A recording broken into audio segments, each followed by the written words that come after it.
Pauline Luna emosyonal na humarap sa publiko. Inamin na inubos ang pera ni Vic Soto.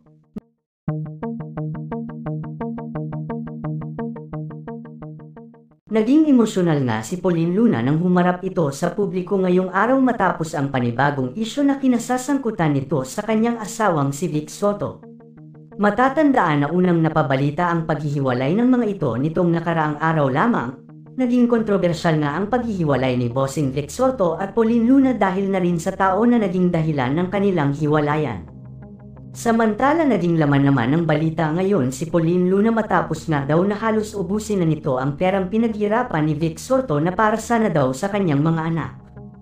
Halos maiyak nga din daw sa galit si Vic Soto nang malaman nitong halos ubusin na pala ni Pauline Luna ang kanyang pinaghirapan.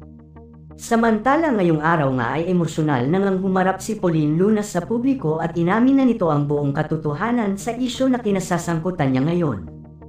Ayon kay Pauline Luna matagal na umano siyang hindi binibigyan ng pera ni Vic Soto, kung binibigyan man daw siya ay para ito sa mga bata. Ayon pa dito hindi daw totoo na inubos na niya ang pera ni Vic Soto. Ang totoo nga daw ay matagal niya nang itinatago lalo sa pamilya niya ang ginagawa sa kanya ni Vic Soto pagdating lalo sa usapang pera. Hindi daw niya gagawin ang isang bagay lalo na kung wala umano siyang dahilan para gawin ito lalo na sa kanyang asawang si Vic Soto.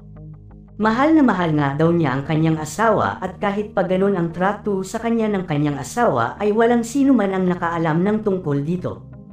Ayon pa kay Pauline kinuha lang daw niya ang nararapat na para sa kanya at sa kanyang mga anak, lalo na at nalaman daw niya na matagal na pala siyang pinagtataksilan ng kanyang asawa.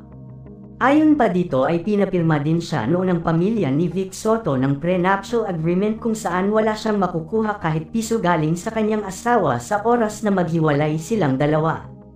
Alam ko pong may mali din ako, aminado po ako doon.